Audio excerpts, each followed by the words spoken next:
నమస్తే. నేను మీ Kishore. Welcome to సత్యాగ్రహి.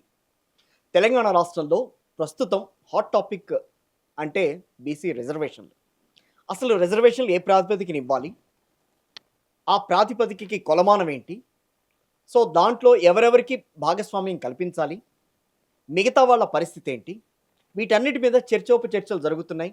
Revanth సర్కార్ బీసీ రిజర్వేషన్లు ఇస్తామని చెప్పి ముందుకొచ్చింది. సో, ప్రస్తుతం ఆ వ్యవహారం అంతా కోర్టులో ఉంది కాబట్టి ఏమవుతుందనే విషయం అందరికీ తెలిసిందే. సో, రాబోయే రోజుల్లో దానికి సంబంధించి ఒక వర్డిక్ట్ అయితే బయటకొచ్చే అవకాశం ఉంటుంది. అయితే రిజర్వేషన్లనేవి ఏ ప్రాతిపదికన ఇస్తున్నారు? అన్ని కులాలకు గూడా ప్రాతిపదికన మీరు రిజర్వేషన్లు ఇవ్వాలి కదా! అందులో మళ్ళీ బీసీలని అంటున్నారు, ఓసీలని అంటున్నారు, ఈడబ్ల్యూఎస్ అని అంటున్నారు. లేకపోతే ఇంకొక వర్ణాన్ని తీసుకొచ్చి వాళ్ళని ఆ కేటగిరీలో పెట్టి వాళ్ళకి రిజర్వేషన్లు అని అంటున్నారు.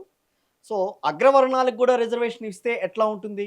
అన్న ఒక క్వెషన్ అయితే బయటకొచ్చింది. ఆ క్వెషన్ అరైజ్ చేసింది గూడా ఒక ఎమ్మెల్యే గారు. సో, కామారెడ్డి ఎమ్మెల్యే నా ఎదురుగుండా ఉన్నారు.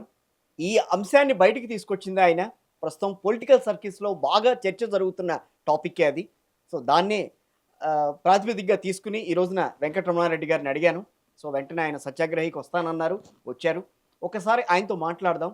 ఏ అంశం మీద ఆయన రిజర్వేషన్‌లో ఒక తేనె తుట్టెని కదిపారు ఏంటనేది ఆయన మాటల్లో విందాం. రమణారెడ్డి గారు, first of all thank you very much for coming to Satyagrahi అండి. సో, ఎలా ఉన్నారు? బాగున్నానన్న. బావుందా? మీ 2 ఏళ్ల ఎమ్మెల్యే బానేవున్నాను. ప్రస్థానం? నేను నా నా కాన్స్టిట్యుయెన్సీలో నా ప్రజల మధ్యనే నేను చాలా సంతోషంగా ఉన్నాను. హ్మ్. చాలా అరుదుగా కనిపిస్తారు మీడియాలో. చాలా అరుదుగా మాట్లాడుతూ ఉంటారు.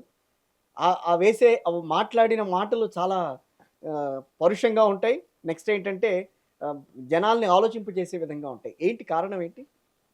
నిజాయితీగా ఉన్న వారికి అందరికి కూడా ఆ మాటలు వస్తాయండి. ఒక వెంకటరమణారెడ్డికి అని కాదు. ఎవరైతే నిజాయితీగా ఆలోచిస్తారో నిజంగానే మనసులున్నది నోటి ద్వారా ప్రజలకు ఉపయోగపడే పని, ఈ సమాజం బాగుండాలనే ఆలోచన ఉన్నటువంటి వ్యక్తి ఖచ్చితంగా నిజాయితీగా ఉంటాడని నమ్ముతున్నాను. హ్మ్. మీదొకటి లోపలొకటి ఉన్నప్పుడు ఖచ్చితంగా అబద్ధాలు ఆడాల్సిన అవసరం వస్తది. ఏ రోజుకి ఆ రోజే తెప్పదాటుడు కార్యక్రమం చేస్తారు. హ్మ్.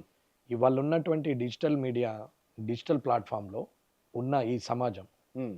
ఈరోజు నేనేం మాట్లాడినా, రేపేం మాట్లాడతాము, ఎల్లుండేం మాట్లాడతాం, ఇంకా 5 ఏళ్ళకి ఏం మాట్లాడతాడనేది కూడా క్యాలిక్యులేషన్స్ ఉంటాయి. యెస్.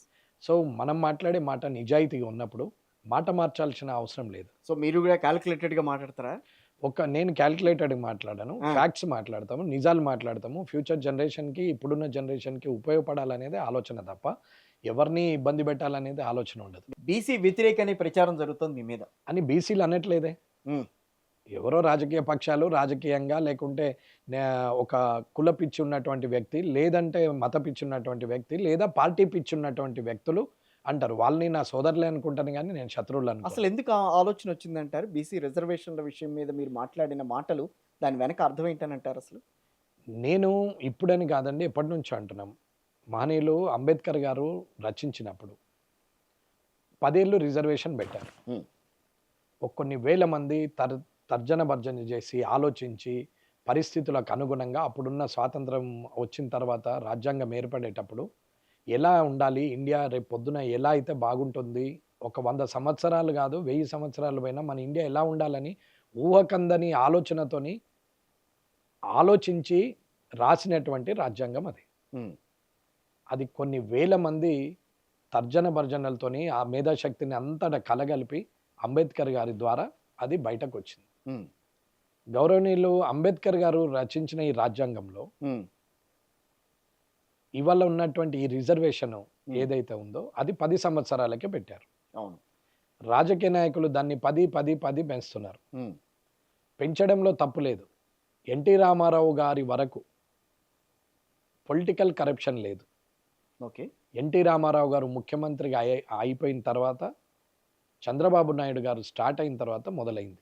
రాజకీయ పిచ్చి మొదలైంది. అంతకుముందు ప్రజలకు మంచి చేయాలనే ఆలోచన ఉన్నటువంటి రాజకీయ నాయకులే ఉన్నారు. మీరు కావాలంటే అప్పుడు ఉన్నటువంటి రాజకీయ నాయకులు బిఫోర్ ఎన్టీ రామారావు గారు ఉన్న అప్పటి రాజకీయ నాయకుల చరిత్ర మీరు తీసుకోండి. ఆస్తిపరంగా ఎవరు కూడా తగ్గిందే తప్ప పెరగలేదు. హ్మ్. రాజకీయంలో ఉండి రూపాయి సంపాదించుకునే వాళ్ళు కూడా ఉన్నారు. చెప్పుకోవడానికి చాలా మంది ఉన్నారు. ఇర్రెస్పెక్టివ్ ఆఫ్ పార్టీస్ నేను చెప్పేది. రైట్. బిఫోర్ ఎన్టీ రామారావు గారు. హ్మ్. ఇంక్లూడింగ్ ఎన్టీ రామారావు గారు కూడా హ్మ్. హానెస్ట్ సీఎం ఆయన ఎప్పుడు కూడా చేయలేదు. పార్టీగా నేను తెలుగుదేశం కాదు. నేను బేసిక్గా కాంగ్రెస్ నుంచే వచ్చినవని, ఫ్యామిలీ కూడా కాంగ్రెస్ ఫ్యామిలీ. ఓకే. కాబట్టి ఇక్కడ పార్టీల పరంగా మాట్లాడట్లేదు. ఓకే. ఆ రిజర్వేషన్స్ ఇచ్చిన తర్వాత ఎన్టీ రామారావు గారి వరకు కూడా నిజంగా ₹2 కిలో బియ్యం ఆ రోజు అవసరమే. ఎస్. ఆ రోజు హాస్పిటల్స్ అవసరమే, విద్య అవసరమే. ఆ రోజు నేను చూసినంతలో 83, 84 విషయంలో నేను చూసినంతలో ఒక్క పూట భోజనం తినడానికి కూడా కష్టపడే పరిస్థితిలో చాలా మంది ఉన్నారు. ఉన్నవాళ్ళు 10% ఉంటే లేని వాళ్ళు 90% ఉన్నారు. 83, 84కి వచ్చేసరికి. అప్పుడు మీరు ఇంటర్మీడియట్ చదువుతున్నారా? అప్పటికి నేను 10వ తరగతి పాస్ 10వ అయినాము. తరగతి. ఇంటర్మీడియట్‌కు వచ్చే టైము. నాకేం పెద్ద ఆలోచన అంటే తెలిసిన ఆలోచనే మాట్లాడదు. మరి చిన్నపిల్లాడిని ఏం కాదు. ఒక 13, 14 ఏళ్ళు ఉన్నాను కాబట్టి నాకు ఐడియా ఉంది. రైట్. మా ఇండ్లలో వచ్చి పని చేసుకునే వాళ్ళు కూడా పాపం వాళ్ళు ఒక్క పూట భోజనాని కోసం ఎదురు చూసేవాళ్ళు. రాత్రి మిగిలిన రొట్టెలు, మిగిలిన అన్నము ఉదయాన్నే ఇస్తే తినేవాళ్ళు. ఇది నిజం. ఎస్, అది నిజం అండి. ఒక వేడి అన్నం కోసము రాత్రిపూట అన్నం పెడతారని చెప్పి వర్షం పడుతుంటే కొప్పరేసుకొని అంటే జోరసంచు కొప్పరేసుకొని వర్షంలో నిలబడి సూరు నుంచి నీళ్లు గారుతుంటే అన్నము వేడన్నం పట్టుకొని ఇంత రసం లాగా నీళ్ళు అన్నం కూర పెడితే అది దానికోసము 2 గంటలు వెయిట్ చేసి తిని రాత్రి 9, 10 గంటలకు బర్లను చూసుకొని మళ్ళీ ఇంటికి పోయేవాళ్ళు. అది పరిస్థితి. ఆ పరిస్థితిలో అయ్యో మనకు 3 పూటలు ఉంది, వాళ్ళకు ఒకటే పూట ఉంది కదా అనే ఒక రకమైన ఫీలింగ్ కూడా నాకు ఉంటుండే. మా ఇంట్లో కూడా అట్లా కులం మతం అనేది ఏమి ఉండకపోతుండే. సర్వసాధారణంగా లేనోళ్లకు సాయం చేసే చెయ్యి తప్ప ఏం లేదు. కావాలంటే మీరు కనుక్కోవచ్చు. ఎవరు కూడా అట్లాంటి అంటుముట్టు వ్యవహారం చేసేవాళ్ళు కాదు. వాళ్ళని ప్రాణంగానే చూసుకునేవాళ్ళు, పనివాళ్ళు. అట్లాంటి పరిస్థితుల్లో ఎన్టీ రామారావు గారు ₹2 కిలో బియ్యం ఇచ్చిన తర్వాత ఆ రోజుల్లో రాజకీయ చైతన్యం వచ్చినాక ఊర్లో ఒక్కడే పెత్తనం ఉంటుండే. అది పటేల్దో, పటువారిదో, పెత్తందారిదో, భూస్వామిదో, ఆ ఊర్లో రిచెస్ట్ పీపుల్దో, రెడ్డిదో, బ్రాహ్మణదో, కర్ణమో ఎవరిదో ఒకరిది పెద్ద మనిషిది అయితే ఆ ఊర్లో ఉంటుండే. కొన్ని ఊర్లలో మన దిక్కు ఆర్యక్షత్రియులు వాళ్ళు కూడా చేసిన వాళ్ళు, కర్ణాలు ఉన్న వాళ్ళు కూడా చేసేవాళ్ళు కూడా ఊర్లు నడిపిన వాళ్ళు ఉన్నారు. ఆర్యక్షత్రియులు, బీసీ వాళ్ళు కూడా నడిపారు. ఊర్లు ఉన్నాయి అలాంటి, ఆ ఊర్లు కూడా ఉన్నాయి ఆర్యక్షత్రియులు, నేను చూపించగలుగుతాను. అలాగే కొందరు వెలమలు నడిపిన ఊర్లు ఉన్నాయి. ఇట్లా డబ్బులు ఉన్నవాడు లేకుంటే కోటలు ఉన్నవాడు, 100 ఎకరాలు ఉన్నవాడు నడిపిన సందర్భం. సామాజిక పరంగా అందరూ కూడా ఆ రకమైన ఎన్టీ రామారావు గారు వచ్చిన తర్వాత ఏం చేశారు? అంతకుముందు ఇందిరాగాంధీ గారు కూడా ల్యాండ్ సీలింగ్ యాక్ట్ తీసుకొచ్చారు. లేని వాడికి భూమి ఇవ్వాలి 83లో చేశారు. ల్యాండ్ సీలింగ్ యాక్ట్ కూడా వచ్చింది. తర్వాత ఎన్టీ రామారావు గారు వచ్చిన తర్వాత ₹2 కిలో బియ్యం పెట్టారు. అది ఇందిరాగాంధీ గారు చేశారు. ల్యాండ్ సీలింగ్ యాక్ట్ అవన్నీ ఇవి ఇక్కడికి వచ్చేసరికి వీళ్ళు చేశారు. ఎన్టీ రామారావు గారు ₹2 కిలో బియ్యం ఇచ్చినాక కడుపు నిండా 3 పూటలు తినే అదృష్టం లేని వాడికి కలిగింది. రైట్. ఈ కులం ఆ కులం అని అనట్లేదు. ఒక కులంలో ఒక వ్యక్తి ఉన్నోడై ఊరు పాలించినంత మాత్రాన అదే కులంలో ఉన్నవాడు కూలీ చేసేవాడు లేడు అంటే తప్పు అని అంటారు. ఇది నేను చెప్పేది. ఏ కులమైనా తీసుకోండి. అది అప్పుడున్న రాజకీయ నాయకుల ఆలోచనలు అవి. ఓకే. అవసరం ఏంటి, ఏ అవసరం వల్ల అతనికి ఇబ్బంది ఉంది, ఏం చేస్తే బాగుంటుంది అని అనుకున్నారు. తర్వాత మెల్లిగా మారుతూ వచ్చినాయి రాజకీయ పరిణామాలు. చంద్రబాబు నాయుడు గారు వచ్చారు. ఐటీ సెక్టార్ సైడు ప్రయాణం మొదలైంది. ఈ లోపల గ్రామీణ వాతావరణంలో కొంచెం మార్పులు వచ్చేసినాయి. పొలిటికల్ అవేర్నెస్ వచ్చేసింది. ఊర్లో ఒక్కడి పెత్తనం నడుచుడు మానేసింది. బీసీ వర్గాలు కానీ, ఎస్సీ వర్గాలు కానీ అందరికి కూడా చైతన్యం వచ్చింది. ఊర్లలో 4 మీద నడవకుండా 40 మంది మీద కాదు 400 మంది మీద రాజకీయం నడిచే పరిస్థితి వచ్చింది. ఇలా జరుగుతున్న క్రమంలో మెల్లిగా 2004కు వచ్చేసరికి వాజ్పేయి గారు చేశారు. తర్వాత పివి నరసింహారావు గారు చేశారు. చాలా మార్పులు తీసుకొచ్చారు. మన్మోహన్ సింగ్ గారు చేశారు. ఇంకా మార్పులు తీసుకొచ్చారు. డిజిటల్ ఇవాళ ఈ లైఫ్ మనము ఇంపోర్ట్ అండ్ ఎక్స్పోర్ట్ చేశాము అని అంటే దాన్ని బికాజ్ ఆఫ్ పివి నరసింహారావు గారు. ప్రధానమంత్రిగా ఏ పార్టీ అనేది పక్కన పెట్టండి, వ్యక్తిగా మాట్లాడుతున్నాం. ఇవాళ పివి నరసింహారావు గారు తీసుకున్న నిర్ణయం ఎంత పెద్దది అని అంటే ఇవాళ ఈ లైట్ల కింద కానీ, కెమెరాల మీద కానీ, ఇవాళ మనం అనుభవిస్తున్నది కానీ, మన చేతిలో ఫోన్ కానీ, మనకు ఉన్నటువంటి వాచ్ కానీ డిజిటల్ ప్లాట్ఫామ్కి వచ్చి ఎక్స్పోర్ట్ ఇంపోర్ట్ అనేది కలిగి ఇవాళ ఇండియా ఈ పరిస్థితికి వచ్చిందంటే దానికి బేసిక్గా పివి నరసింహారావు గారు చేసినటువంటి కార్యక్రమం. తర్వాత దాన్ని మన్మోహన్ సింగ్ గారు తీసుకొచ్చారు. వాజ్పేయి గారు విజన్ 2020 కంటిన్యూ చేశారు. పివి నరసింహారావు గారు చేశారు. అంటే రాజీవ్ గాంధీ గారు విజన్ 2020 పెట్టిన అది పివి నరసింహారావు గారు చేశారు. ఇవాళ వరకు మోడీ గారు కూడా కంటిన్యూ చేస్తున్నారు. దాన్ని అగనే చేయలేరు. గ్రోత్ ఆఫ్ ఇండియా దానికోసం ఏ ప్రధానమంత్రి అయినా చేయాల్సినటువంటి కార్యక్రమం. అలా వాజ్పేయి గారు, పివి నరసింహారావు గారు, మన్మోహన్ సింగ్ గారు, ఇప్పుడు ఉన్నటువంటి ప్రధానమంత్రి మోడీ గారు అందరూ కూడా కంటిన్యూటీ చేశారు. ఇక రాజకీయ చైతన్యము ఎంత పెరిగిపోయిందంటే డబ్బు అనేది ప్రధానాంశంగా మారిపోయి ప్రజలకు ఎక్కడైతే అవసరం ఉందో దాన్ని ఆశగా చూపెట్టి ఎరగా చూపెట్టి రాజకీయం చేయాలనుకున్నారే తప్ప ఎన్టీ రామారావు గారు ఉన్నంత వరకేమో ప్రజల అవసరం చూసారు. ఎన్టీ రామారావు గారి తర్వాత చూసిన వాళ్ళంతా ప్రజలకు ఏది అవసరమో దానివల్ల మనకి ఎంత లాభం అనేది లెక్కలకు వచ్చారు. అమ్మో ఇది చాలా అది గట్టి కామెంట్ చేస్తూ అది ప్రజలకు ఏది అవసరమో మనకి ఎంత లాభము అనేది చూసుకుని రాజకీయం స్టార్ట్ అయింది. ఓకే. ఒకప్పుడు ₹1,00,000 కూడా ఖర్చు కానీ 50,000 80,000 ₹1,00,000 ఎన్టీ రామారావు గారి టైంలో మీరు కావాలంటే ఎన్టీ రామారావు గారి టైంలో ఉన్నటువంటి ఎమ్మెల్యేలు అప్పుడు కొత్తగా వచ్చినటువంటి వాళ్ళు ఇప్పుడు అసెంబ్లీలో ఇంకా ఉన్నారు. అవును. లైక్ తుమ్మల నాగేశ్వరరావు గారిని నాగేశ్వరరావు తీసుకోండి, గారు వీళ్ళంతా అవును. కడియం శ్రీహరి గారిని తీసుకోండి, అప్పటి నుంచి వాళ్ళు కంటిన్యూ అవుతూనే ఉన్నారు కదా. వాళ్ళందరూ చాలా మంది ఉన్నారు ఇప్పుడు ఇప్పటికి. కేసీఆర్ గారు కూడా అందులో నుంచి వచ్చిన వ్యక్తి, చంద్రబాబు నాయుడు కూడా అందులో నుంచి వచ్చిన వ్యక్తి, చాలా మంది ఉన్నారు. అప్పటి ఏ పార్టీలో ఉన్న ఎలక్షన్ ఎక్స్పెండిచర్ ఏంటి, ఇప్పుడు ఏం చేస్తున్నారు అడగండి. ఇప్పుడు ఆ మాట అంటే ఏమంటారు రాజకీయ నాయకులు, ధరలు పెరగలే, ధరలకు రాజకీయానికి ఏం సంబంధం అండి? నువ్వేమైనా పంట పండిస్తున్నావా, నువ్వేమైనా ప్రొడక్షన్ తీస్తున్నావా, నీకు ధరలతో ఏం సంబంధం? ఇది అవసరాన్ని చూస్తూ చూస్తూ చూస్తూ ఒక్కొక్కడు ఒక్కొక్క స్కీమ్ పెట్టి ఉచితాలకు ప్రజలను అలవాటు చేశారు. ఎన్టీ రామారావు గారి కాలంలో హాస్పిటల్లో కూడా గవర్నమెంట్ హాస్పిటల్లో ₹1 ఇచ్చి హాస్పిటల్లో చూపించుకోవాలి. అంటే క్లీన్ అండ్ గ్రీన్కు దానికి శానిటేషన్ మెయింటెనెన్స్కు ఉపయోగపడుతుంది అనేది ఒక పాలసీ. ఎన్టీ రామారావు గారి కాలంలో రైతులకు కూడా ఉచిత కరెంట్ కానీ ఉచితంగా లేదు. 3 హెచ్పీలకు 3 HP కింద 5 HP కింద అని పెట్టారు. పెట్టి లిమిటేషన్ చేసింది తప్ప కరెంట్ ఎంత కాలితే అంత బిల్లు ఇవ్వమనిలే, అట్లానే పూర్తిగా ఉచితంగా అనలేదు. ఉచితం అనేది మనిషి బద్ధకానికి మూల సూత్రం అవుతుంది, మనిషి ఎదుగుదలకు అడ్డంకిగా మారుతుంది. ఉచితం అనేది కష్టపడకుండా వస్తుంది, కష్టపడితే ఏమిటికి కష్టపడకుండా వస్తుంది కదా అనే ఒక ఆలోచన విధానాన్ని పెంపొందిస్తుంది అనేది నా వాదన. కష్టంలో ఉన్న సంతోషం, కష్టపడ్డ తర్వాత వచ్చిన ఫలితం, దాంట్లో ఉన్న సంతోషం సుఖం దేంట్లో ఉండదండి. రాజకీయాలు అనేవి ప్రజలు ఏ రకంగా ఆలోచిస్తున్నారో దానికి తగ్గట్టుగా మారుతున్నాయని అనుకోవచ్చు కదా. లేదు, ప్రజల్ని అలవాటు చేశారు తప్ప ఆలోచించలేరు. ఉచితాలు ఇస్తేనే మేము మీకు ఓటేస్తాం అని ఏ ప్రజలు అనలేదే. ఎక్కడైనా ఒక్క డిమాండ్ అడిగిపోయాడు నాతో, నేను చెప్తాను, ఎవరితో నన్ను అడిగిపోయింది ఒక్కటి నాకు ఎవిడెన్స్ చూపెట్టండి. తెలంగాణ యావత్ రాష్ట్రంలోనే కాదు, కంబైన్డ్ ఆంధ్రప్రదేశ్ రాష్ట్రం రాజకీయాలు మాట్లాడుతున్నాం ఇప్పుడు కాబట్టి, అప్పటి నుంచి అయినా సరే ఎన్టీ రామారావు గారి నుంచైనా ఇది ఉచితాలు కావాలని అడిగారా? ఇందిరాగాంధీ గారు ఇల్లు లేని వాళ్ళకి ఇల్లు కట్టిస్తా అని చెప్పారు. అది అవసరం. అక్కడ ఇల్లు లేని వారే 90%. ఇందిరాగాంధీ గారు ఇల్లు కట్టించారు, ఇప్పటికీ జ్ఞాపకం ఉంటుంది ఆమె ప్రజల్లో. అది పని, అది పని, దాని పేరు ఇందిరమ్మ ఇల్లు. అది అవసరం. కానీ ఇప్పటి ఇందిరమ్మ ఇల్లు వ్యాపారం. అప్పుడు ఇందిరమ్మ ఇల్లు అవసరం. ఆ తర్వాత ఎన్టీ రామారావు గారు వచ్చారు. సరే, ఇందిరాగాంధీ గారి టైంలో మాట్లాడితే అప్పుడు ఇల్లు లేని వాళ్ళందరికీ ఇల్లు కట్టించారు. ఎస్సీలు, ఎస్టీలు, బడుగు బలహీన వర్గాలు అందరికి కూడా, ఉన్న వాళ్ళకు అంటే అగ్రవర్ణాలకు కూడా కట్టించారు ఇల్లు లేని వాళ్ళకి. అక్కడ ఆలోచన ఏంటి? ఇల్లు కట్టించడం అనేది ఇల్లు లేని వాళ్ళకి ఇల్లు ఇవ్వాలి. అంటే ప్రజలు అవసరం ఉన్నోళ్ళే తీసుకున్నారా, అవసరం లేని వాళ్ళు తీసుకున్నారా? 100కు 100% అవసరం ఉన్న వాళ్ళే తీసుకున్నారు. జనం హానేస్తున్నారు.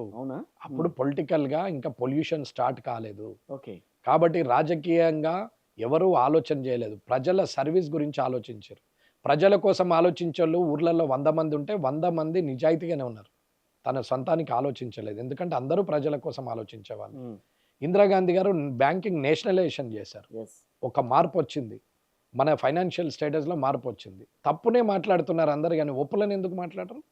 ఇందిరాగాంధీ గారు పాకిస్తాన్ బంగ్లాదేశ్ను విడదీశారు. సెక్యూరిటీ ఆఫ్ ఇండియా, ఇండియాకు ఇబ్బంది అవుతుంది, ఇండియా మీదకి వెళ్ళి ఈ కొనకెళ్ళి ఆ కొనకు ఫ్లైట్లు పోతా ఉంటే మధ్యలో ఉన్న ఇండియా ఎప్పుడైనా ఇబ్బంది అవుతుంది అనేది ఆలోచించుకొని దాన్ని చేశారు. అది మంచి పనే కదా.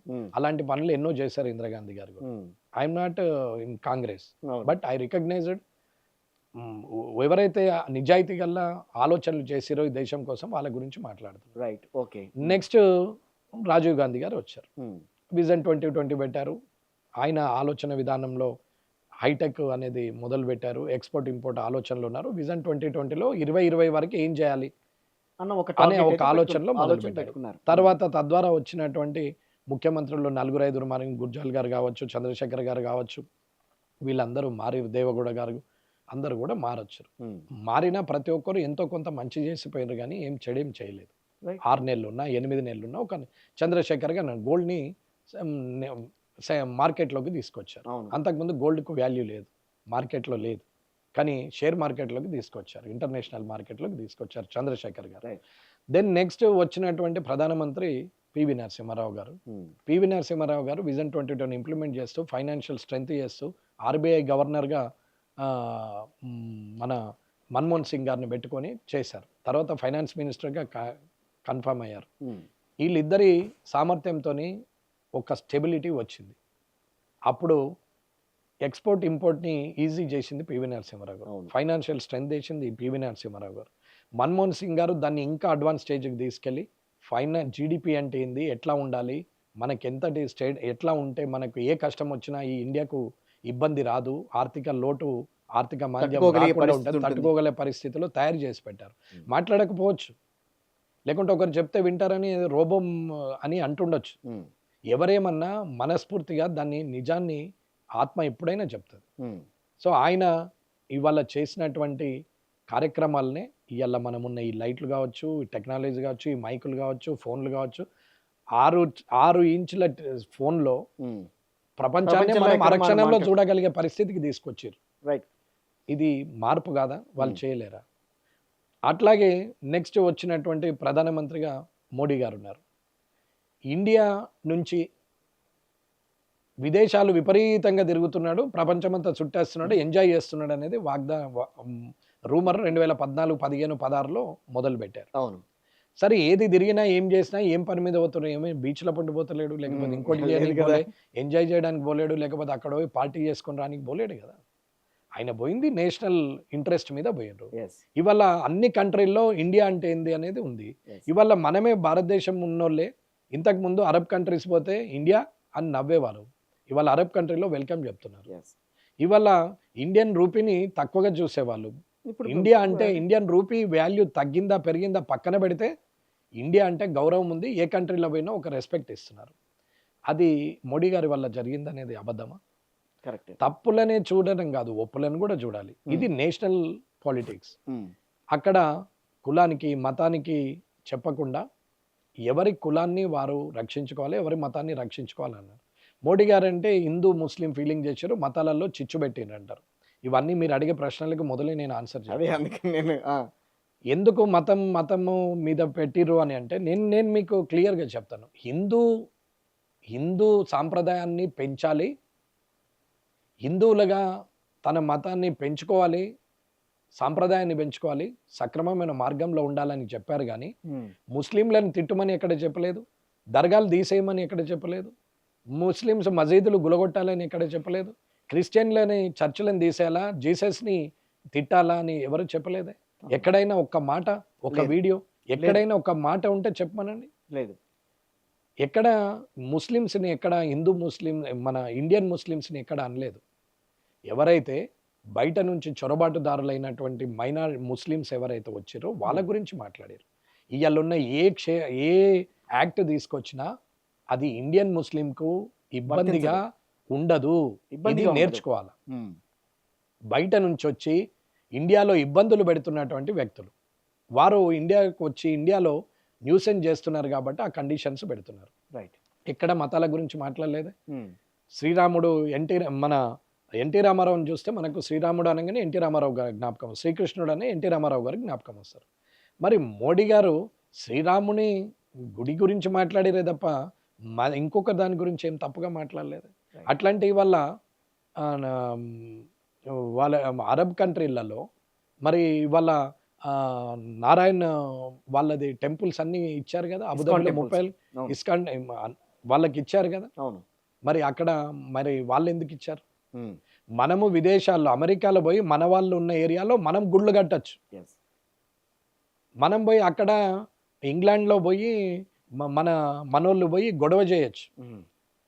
కెనడా పోయి మన సిక్కులు అక్కడ పోయి గొడవ చేయొచ్చు. ఇది ఎంతవరకు న్యాయం? నీవు వెళ్తున్నది వాళ్ళ కంట్రీకి, నీకు నచ్చితే బతుకు, నచ్చకపోతే వెళ్ళిరా, అది నీ సొంతం కాదు. అలాగే ఇక్కడికి వచ్చిన వాళ్ళు కూడా ఈ ఇండియా అంటే గౌరవం ఉంటే ఇక్కడ బతుకు, లేదంటే వెళ్ళిపో, అంతే తప్ప వేరేదేమనలేరే. ఏమన్నా అన్నాడా? లేదు. ఇలా ట్రంప్ గారు అన్ని రూల్స్ అండ్ రెగ్యులేషన్ పెట్టారు. నీకు అక్కడ నచ్చితే ఉండు, లేకపోతే వెనక్కి లేదా రండి. వాపస్ వెనక్కిరా. నీ 2 ఎకరాల భూమి నీకు ఉండొచ్చు. ఇన్ని రోజులు అక్కడ ఐటీ సెక్టార్లో నువ్వు సంపాదించింది ఒక 4 ప్లాట్లు కొనొచ్చు. ఇక్కడ కూడా రేట్లు పెరిగినాయి, వచ్చేసే ఇక్కడ వ్యాపారం చేసుకో, లేదా ఉన్న దాంట్లో బతుకు.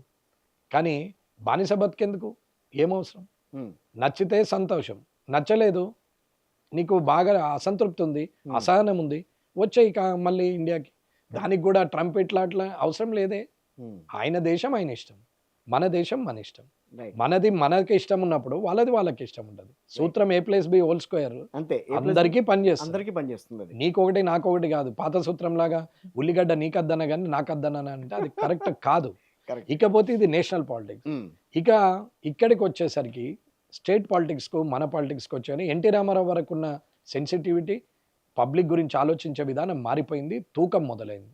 మనకు లాభం ఎంత, వాళ్ళకు అవసరం ఎంత, ప్రజలకు అవసరం ఎంత, రాజకీయ నాయకునికి లాభం ఎంత అనేది మొదలైంది. అది రాజశేఖర రెడ్డి గారు వచ్చే వరకు ఇంకా శృతిమించింది.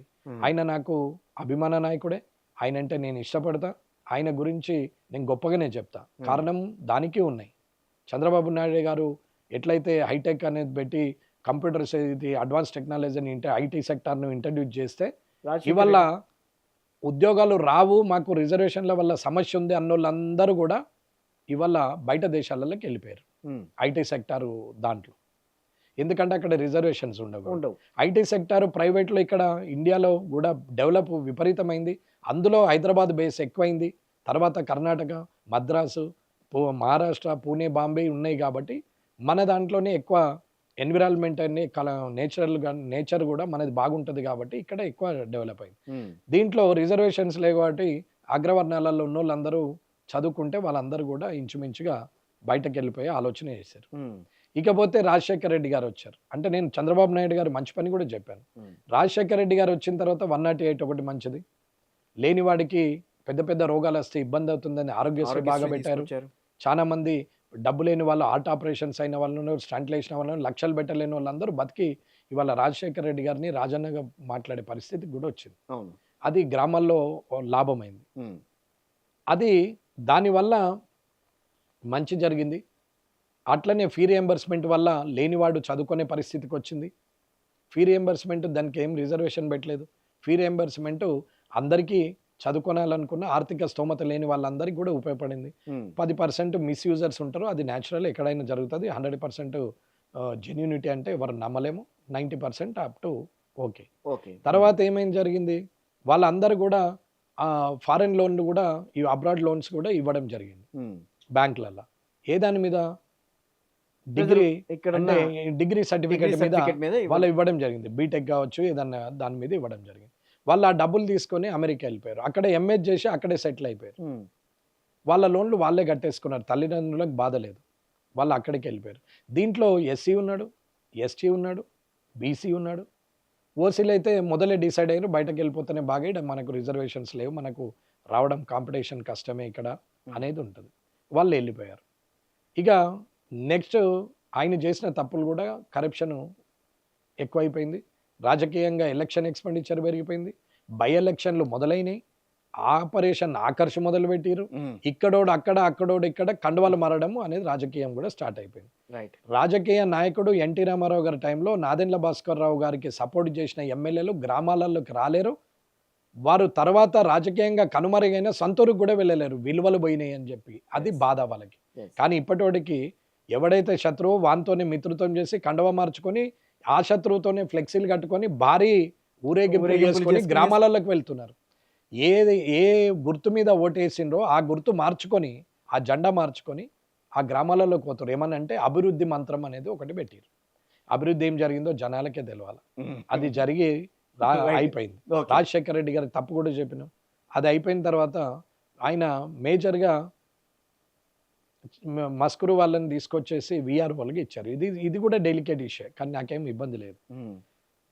చదువు రాని వాడిని పహానీలు రాసే కాలంకి తీసుకొస్తే అసలు చదివే రాదు, రాసుకున్నాడు ఏంది? అదేమి డ్వాక్రా గ్రూప్ కాదు కదా, అమ్మ సంతకం నేర్చుకో, నీకు డిజిటల్ సైన్ వస్తే సరిపోతుంది, నువ్వు ఎదిగిపోతావు అంటే అది డ్వాక్రా గ్రూపులలో సాధ్యమైంది. Yes. సంతకం పెట్టడం నేర్చుకోవడం ఎడ్యుకేటెడ్ చేసినట్టు. ఉమ్, కానీ ఇప్పుడు పట్టా పహానీలు అంటే పెద్ద రెవెన్యూ వ్యవస్థ, ఒకరి జీవితాన్ని, ప్రజల జీవితాన్ని మార్చే ఆస్తి.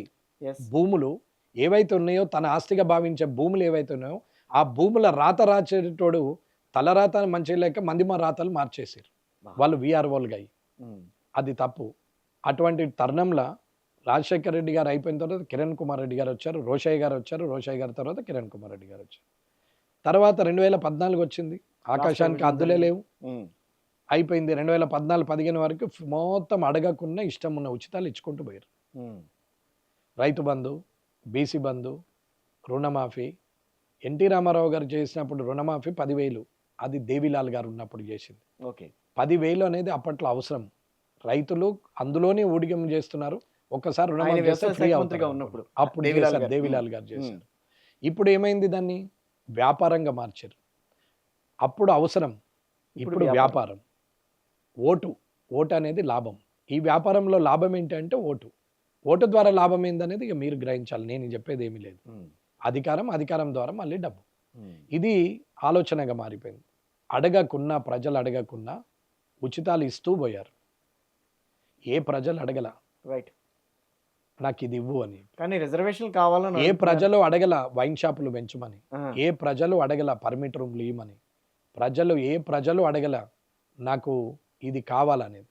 కానీ ప్రజలకు కావాల్సింది విద్యా వైద్యం. అది ఒక్కటి ఇస్తే 70% ఖర్చు ప్రజల మీద భారం తగ్గుతుంది. yes. కానీ అది ఇస్తే ప్రజలు బలవంతులైతే మన నాటకాలు ఏం జాగవు. కాబట్టి అడిగింది ఆకలైతుంది అని అంటే రేపు పొద్దుడికి భోజనం ఉందని ముచ్చట చెప్పడానికి ఏం చెప్పలేం. ఉమ్.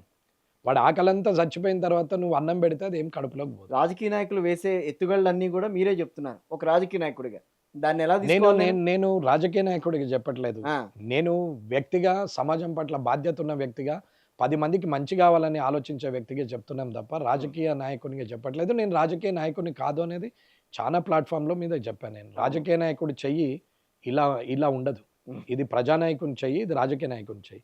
ఓకే. ఇలా ఉన్న వాళ్ళు ఎక్కువ మంది, ఇలా ఉన్న వాళ్ళు ఒక్కరో ఇద్దరు కూడా కనపడరు. ఓకే.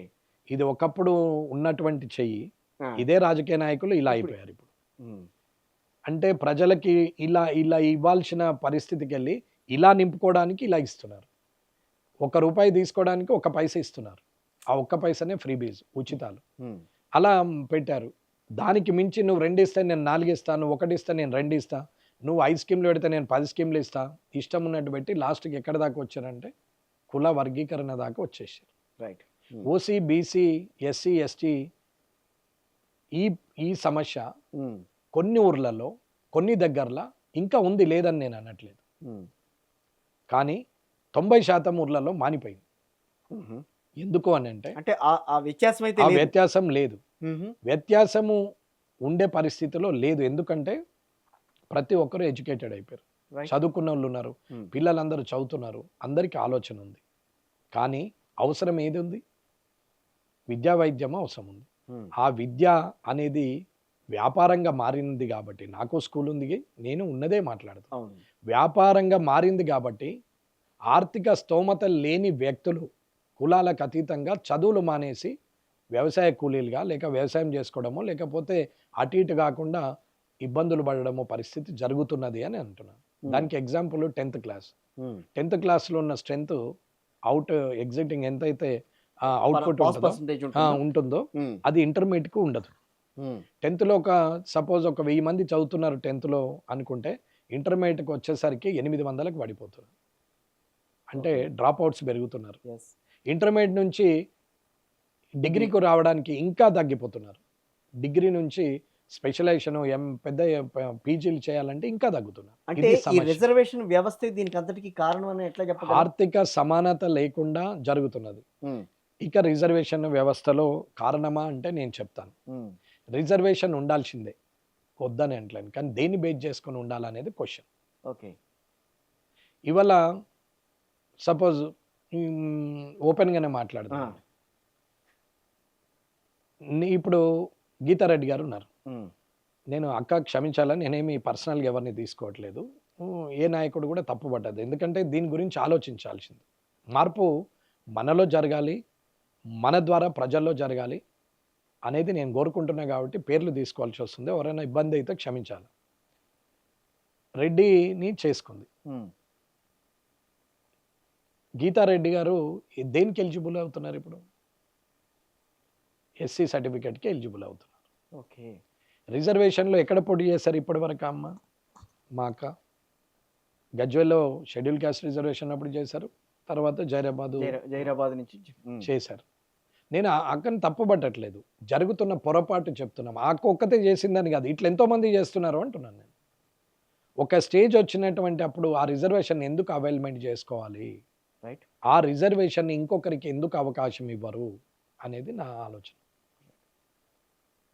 నువ్వు ఒక స్టేజ్లో ఉన్నావు, ఆర్థికంగా బలపడ్డ తర్వాత ఆ రిజర్వేషన్ రిజర్వేషన్ ఏమవసరము? రేపు ఇప్పుడు అట్లా సెటిల్ అయిన వాళ్ళు 100 మంది, 1000 మంది, వారందరూ కూడా ఆ షెడ్యూల్ క్యాస్ట్కి సంబంధించిన కులంకి అక్కడ ఉన్నటువంటి అర్జన సోదరులకు తిరిగి ఆ గ్రామాల్లో పుట్టిన ఊరికి కానీ లేకుంటే గెలిచిన కాన్స్టిట్యున్సీలో కానీ అక్కడ ఉన్నటువంటి ఆ రెస్పెక్టెడ్ హరిజన సోదరులకు ఆర్థికంగా మీరు స్వాలంబనం పొందిన తర్వాత, బాగా అభివృద్ధి చెందిన తర్వాత మీ కష్టార్జితంతో, నేను వేరే రకంగా మాట్లాడట్లేదు, మీ కష్టార్జితంతో మీరు కష్టపడి సంపాదించుకున్న డబ్బు నుంచి మీరు ఏ కష్టాలైతే పడి మీ తాత ముత్తాతల నుంచి ఏ లోకువతోనైతే మీరు బయటకు రావాల్సి వచ్చిందో, ఎక్కడ అనగదొక్కితే అనగారి ఇబ్బందులు పడి ఆ కష్టాలను చూసి మీరు పైకి వచ్చారో, ఇవాళ ఉన్న సమాజంలో మీరు ప్రైమ్ లైన్లో క్రీమ్ లైన్లో ఉన్నప్పుడు, అట్టడుగునున్నటువంటి మీ జీవితం మీకు ఎక్స్పీరియన్స్గా ఉన్నప్పుడు వారికి వెళ్ళి మీరు చేయొచ్చు కదా సాయం అనేది నా ఆలోచన.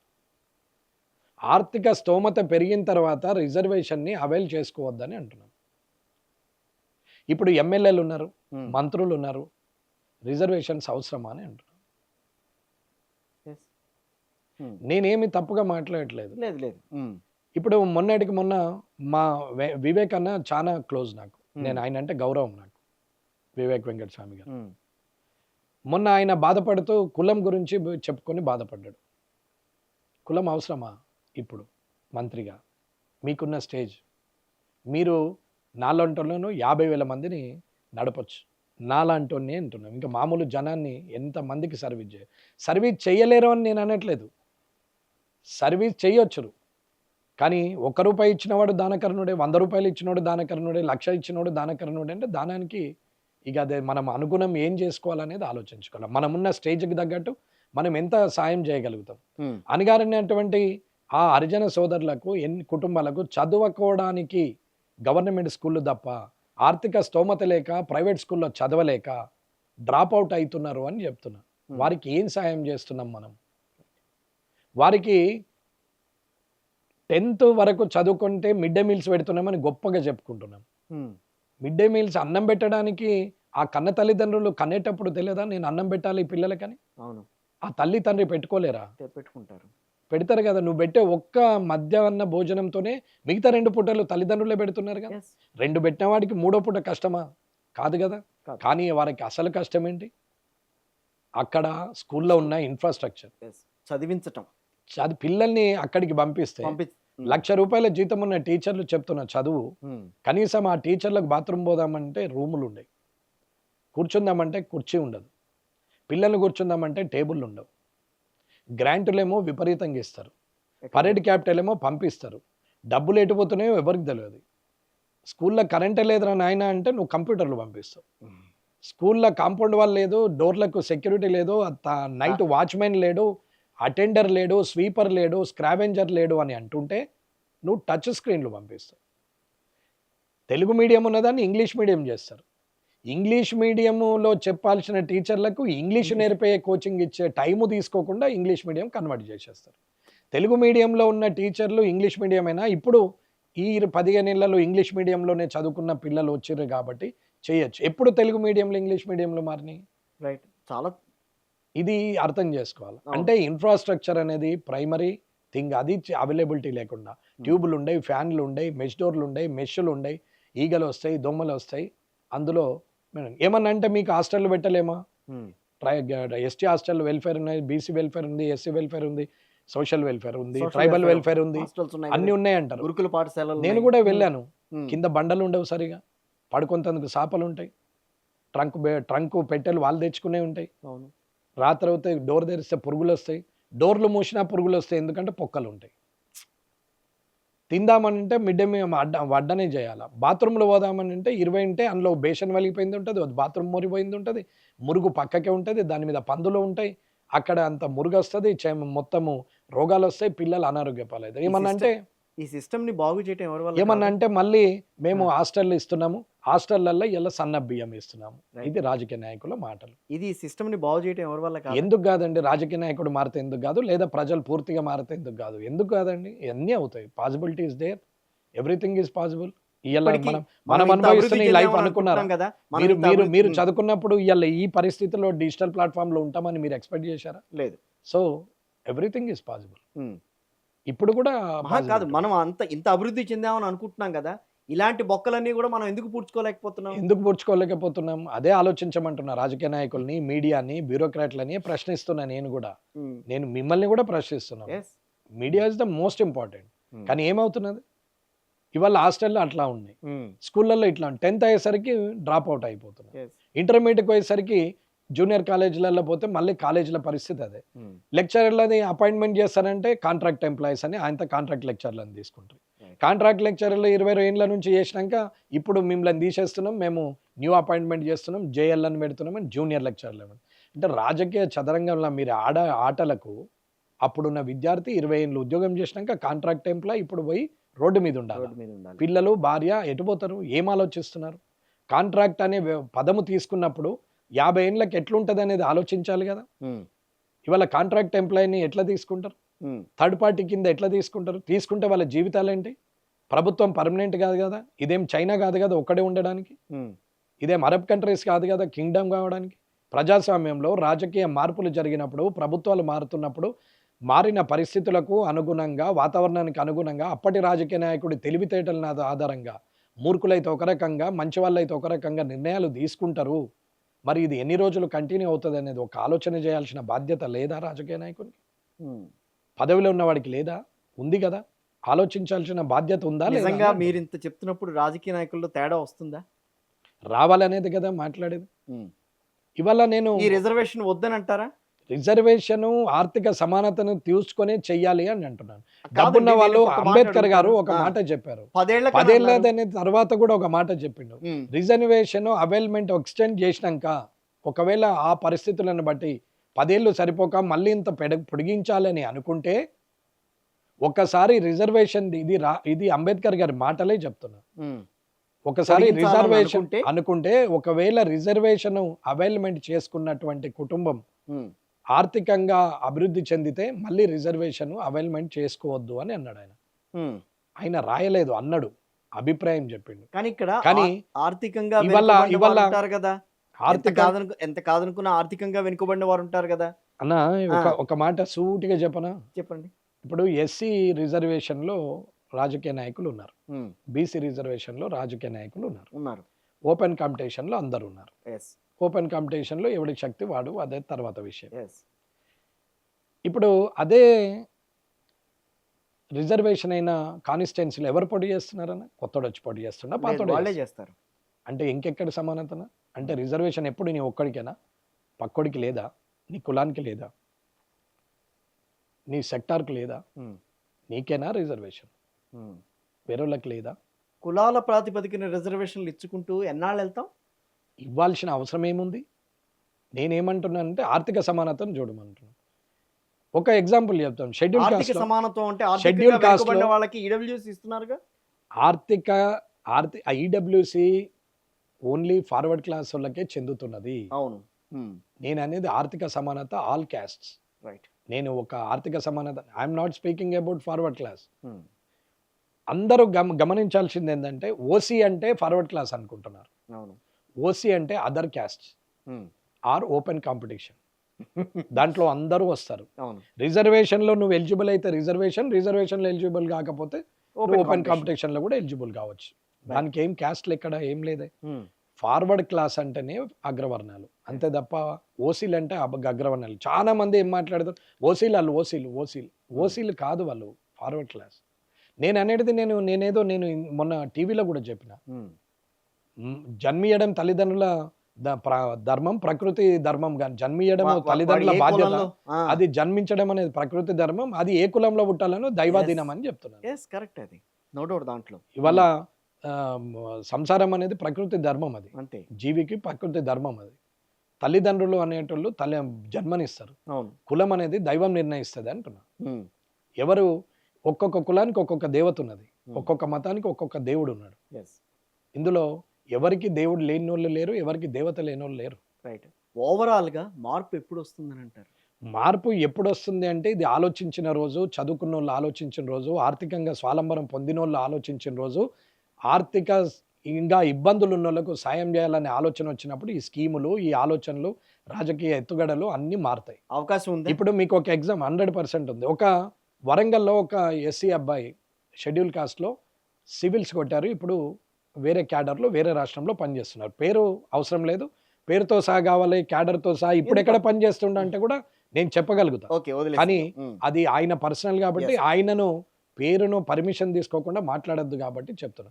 మరి ఇప్పుడు ఎందుకు మాట్లాడారు ఒక 2-3 పేర్లు అంటే, అది వ్యవహారం వచ్చింది, వారికి చెప్పి మరీ నేను మాట్లాడినా.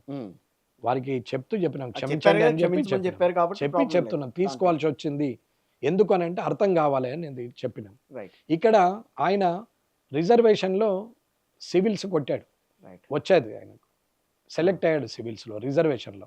కానీ ఆయన ఓపెన్ కాంపిటీషన్లోనే తీసుకోవాలి సీట్ అని చెప్పి మరొక సంవత్సరం కష్టపడి నెక్స్ట్ మళ్ళీ అప్పేరాడు అని ఈ గెయిన్ ఓసీలో కొట్టాడు ఓపెన్ కాంపిటీషన్లో.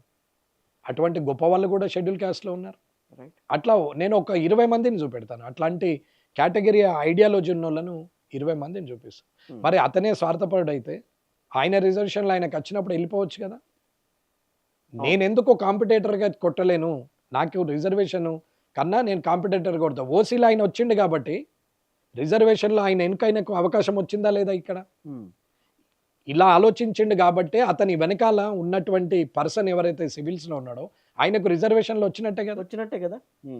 ఈ చిన్న లాజిక్ని ఎందుకు మర్చిపోతారు? రిజర్వేషన్లో అడుగుతున్న వాళ్ళు మారాలా, రిజర్వేషన్లో మాకు లేవని చెప్పి మాట్లాడుతున్న వాళ్ళు మారాలా? అసలు రిజర్వేషన్ల మీద, రిజర్వేషన్ దేని మీద ఇవ్వాలని ఆలోచించమంటున్నాను, ఎవరు మారాలనేది కాదు. రిజర్వేషన్ దేని మీద ఇవ్వాలి అనేది ఆలోచించాలా రాజకీయ నాయకులు అని చెప్తున్నాను. ఏ ప్రాతిపదికన ఇవ్వాలి, ఏ ప్రాతిపదికన ఇస్తే నిజమైనోడికి లభ్యమవుతుంది అనేది. ఇట్లా ట్రైబల్లో కూడా చేసిన వాళ్ళు ఉన్నారు, ఓపెన్ కాంపిటీషన్లో వచ్చిన వాళ్ళు ఉన్నారు. ఇది ఎంతవరకు అదే ఓపెన్ కాంపిటీషన్లో 100 నంబర్ వచ్చింది, ఎంసెటో నీటో సివిల్స్ ఏదో ఒకటి అనుకోండి, పర్టికులర్ పేర్లు అవసరం లేదు, వాళ్ళ పేర్లు కూడా ఉన్నాయి. వాళ్ళ క్లాస్మేట్స్ 18,000 వచ్చిన వాళ్ళకేమో సీట్ వచ్చింది, 98 ర్యాంక్ వచ్చిన వాళ్ళకేమో సీట్ రాలేదు. మరి 18,000 వాళ్ళు ఎవరు, 98 వాళ్ళు ఎవరు అనేది ప్రజలు గమనించాలి. అక్కడే తేడా వస్తుంది. అది ఆలోచించాల. నేను తప్పు అనట్లేదు, ఇవ్వాలి ఇవ్వద్దు అని అనట్లేదు, కానీ ఎవరికి ఇవ్వాలి అనేది చూడమని చెప్తున్నాను. ఇది చాలా మంది దగ్గర జరిగింది ఏంటంటే, ఒక డాక్టర్ పోస్ట్లో కూడా ఒక ఆయనకు తక్కువ ర్యాంక్ వచ్చింది, కానీ గాంధీలో ఉస్మానియాలో రాలేదు, కాకతీయలో వచ్చింది. ఒకరికి వేలలో ర్యాంక్ వచ్చింది, వాళ్ళకి గాంధీలో మన ఉస్మానియాలో వచ్చింది. మరి ఏమందాం దీన్ని? నేను అనేది వీళ్ళ అందరినీ ఆలోచించమని అంటున్నా. ప్రస్తుతం సమాజంలో ఏం జరుగుతుంది అనేది షెడ్యూల్ క్యాస్ట్ లో ఉన్న అతను ఓపెన్ కాంపిటీషన్ లో కొట్టిండు అని అంటే ఓపెన్ కాంపిటీషన్ ఉన్న వాళ్ళు ఆలోచించాలని అంటున్నా. అంటే టాలెంట్ ఉన్నోడికి క్యాస్ట్ ఇంపార్టెంట్ కాదు, టాలెంటే ప్రయారిటీ అని చెప్తున్నా ఓసీ వాళ్ళకి. అలాగే ఓసీలో ఉన్న వాళ్ళకి చెప్పినట్టే ఎస్సీల వాళ్ళకి కూడా చెప్తున్నాం.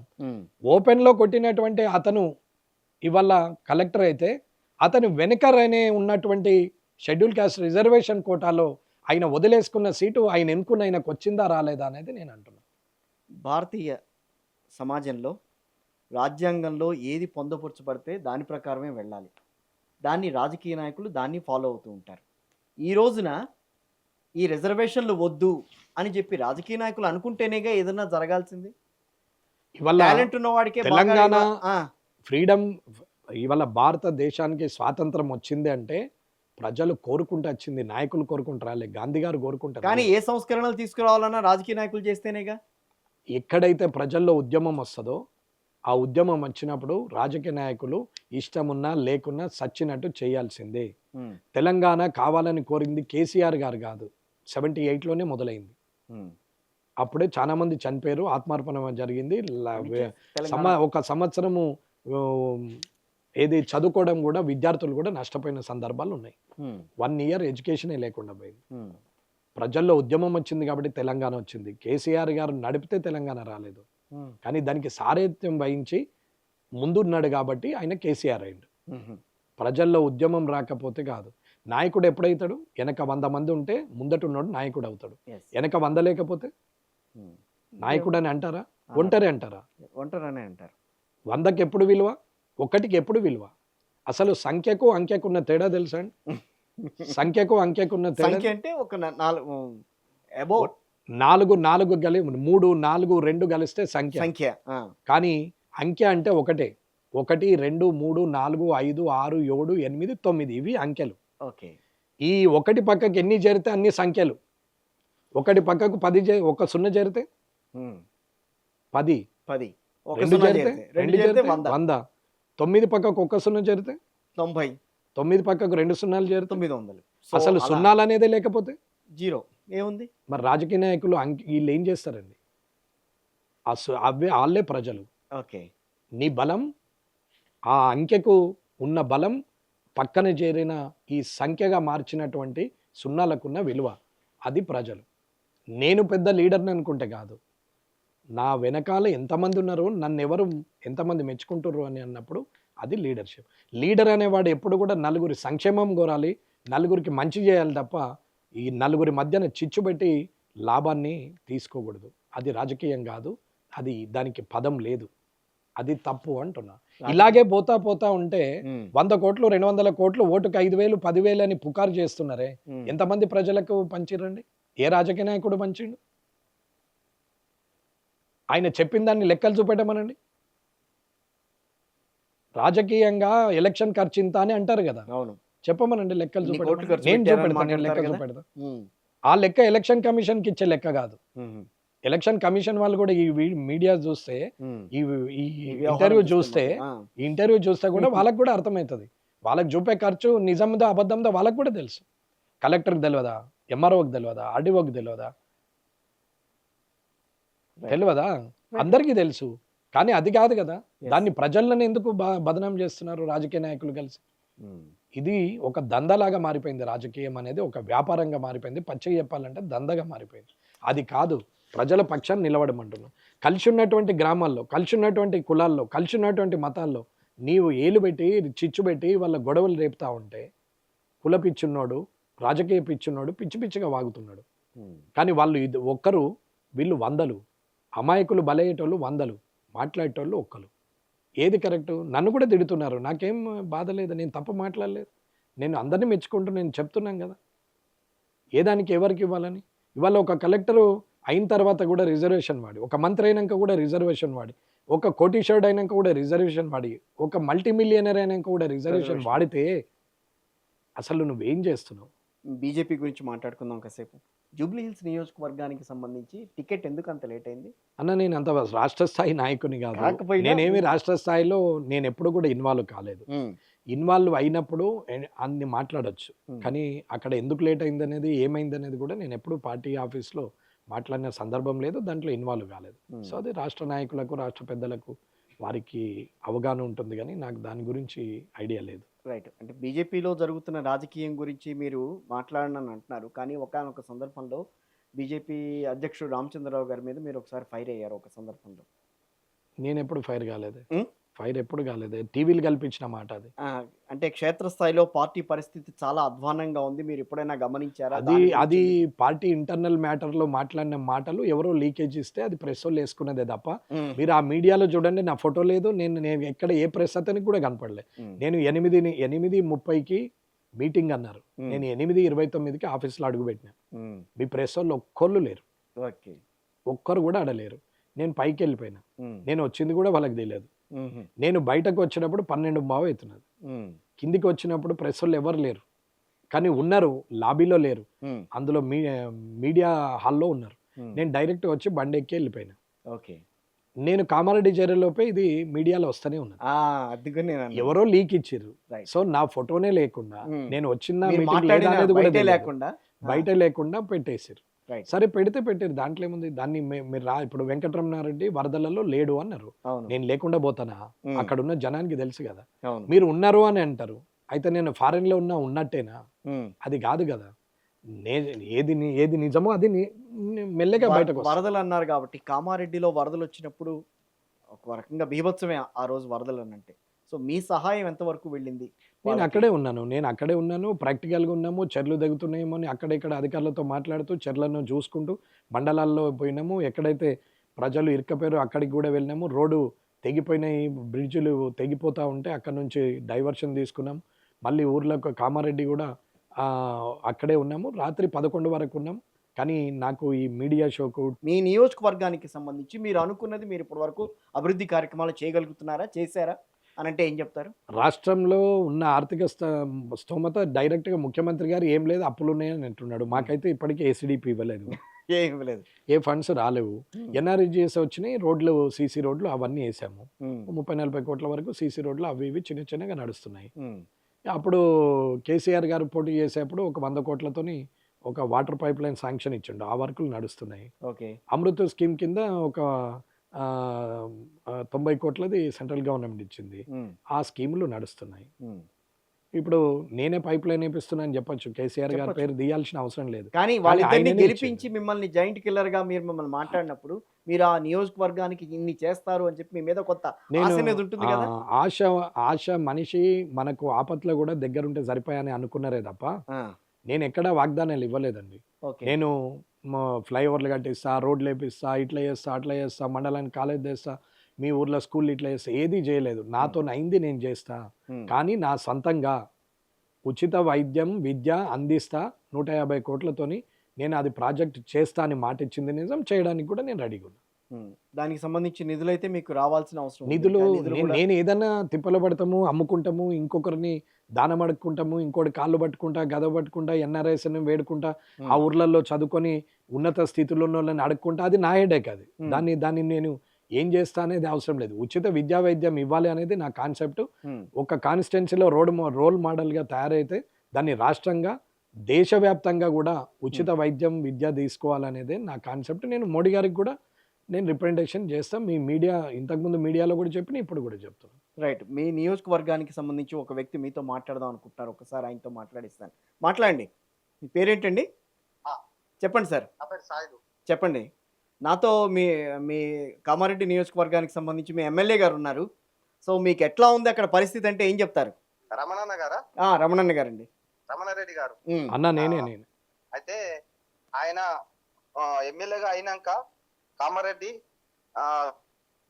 రోడ్లు కానీ అవన్నీ కానీ డెవలప్ మంచిగా అయినాయి. ఎమ్మెల్యే కాకముందు కూడా అక్కడ మాస్టర్ ప్లాన్ తీసుకొచ్చి రైతుల పొలాలు అవి గుంజుకోవాలని ప్లానింగ్ చేస్తే కూడా దానికి అడ్డుపడి రైతులకు భూములు కూడా దక్కేటట్టు చేసిన మన ఎమ్మెల్యే గారు.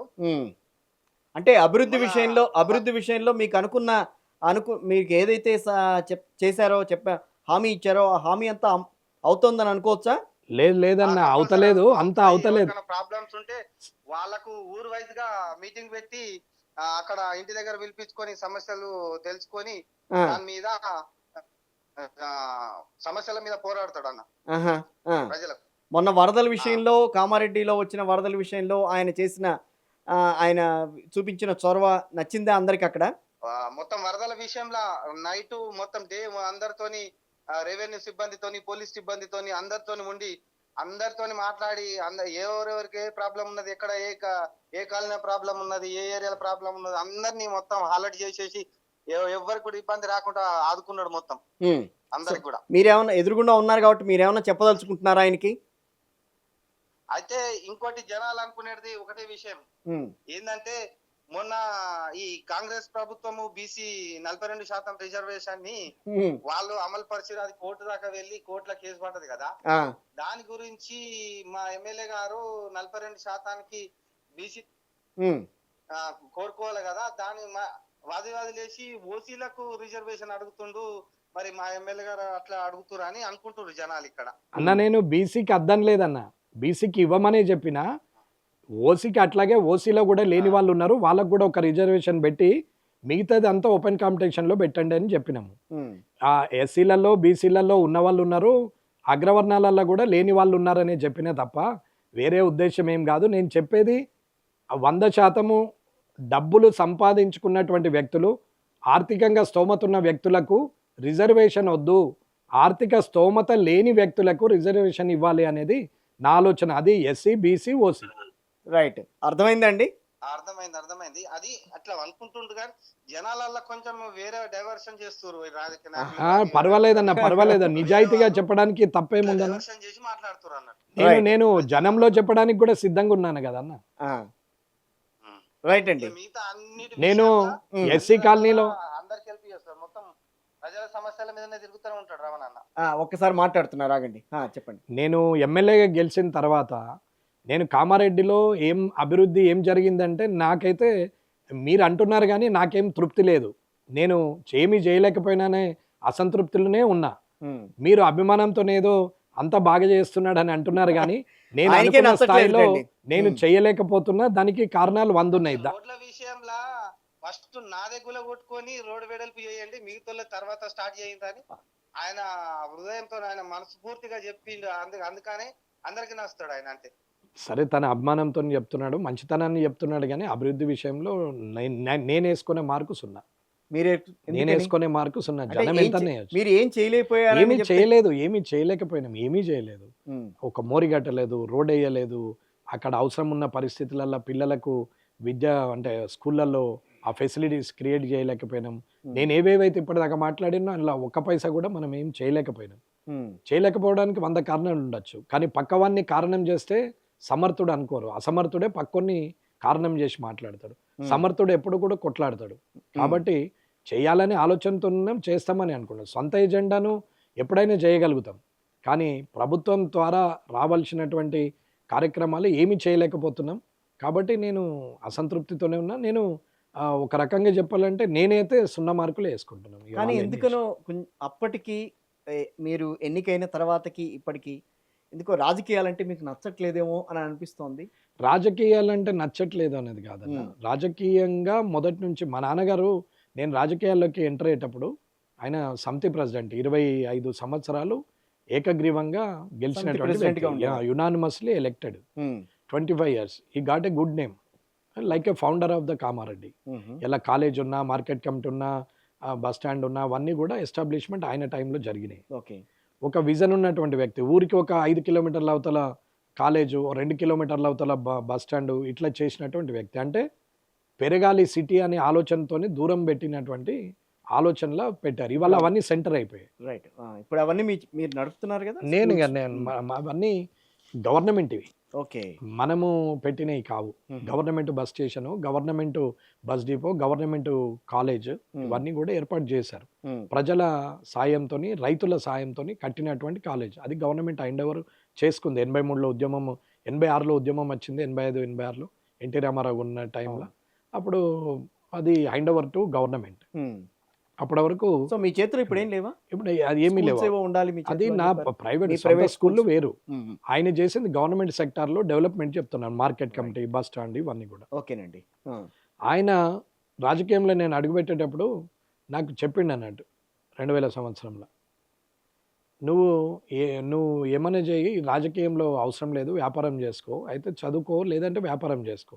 చదువు ఎట్లాగో మానేసినావు, నువ్వు వ్యాపారం అనేది చేసుకొని రాజకీయాలకు వద్దు, రాజకీయాలు బాగలేవు అని చెప్పిండు. కరప్టెడ్ అయిపోయినాయి, పొల్యూటెడ్ అయిపోయింది, డబ్బులు ఏంది నడవదు, వేస్ట్ అని చెప్పిండు. చెప్తే నేను ఊరుకున్నాను. కానీ 2006లో నేను జడ్పీటీసీ మెంబర్ అయినాం. 2008లో జిల్లా పరిషత్ చైర్మన్ అయినాం. చైర్మన్ అయ్యి ఇంటికి వచ్చినాం, ప్రమాణ స్వీకారం చేసి అక్కడి నుండి ఇంటికి వచ్చినాం. ఇంట్లో మామూలుగా అక్కలు, తోడబుట్టిన వాళ్ళు, తల్లి అందరూ కూడా ఆరతిస్తారు. వాళ్ళ సంతోషం బాగుంది. నేను ఆయన కాళ్ళకు మొక్కనికి పోతే ఆ మొక్కుని వెనకకి జరిగి, మొక్కుడు అవసరం లేదు, రాజకీయాలు వద్దని నా పేరు నీ పేరు నీ పేరు పెంచుకోకున్నా పర్లేదు, నా పేరును దించకు అని చెప్పాడు ఆయన. నీ పేరు పెంచుకోకున్నా పర్వాలేదు, కానీ నా పేరు మాత్రం దించకు అని అంటే ఆ రోజు అన్నట్టు నేను దేమరాజురెడ్డి అబ్బాయి వెంకటరమణారెడ్డి అని అంటున్నారు కదా, వెంకటరమణారెడ్డి తండ్రి దేమరాజురెడ్డి అనే పరిస్థితికి తీసుకొస్తా, నేను నీకన్నా హానెస్ట్గా ఉంటా కానీ తప్పు చెయ్య అని చెప్పినాం. అది ఆ రోజు యాదృచ్ఛికంగా అనుండొచ్చు, కాదని నేను అనట్లేదు, సినిమా డైలాగ్ కాదు, కాదు. యాదృచ్ఛికంగా అనొచ్చు, కానీ స్టాండ్ ఆన్ దట్ వర్డ్స్.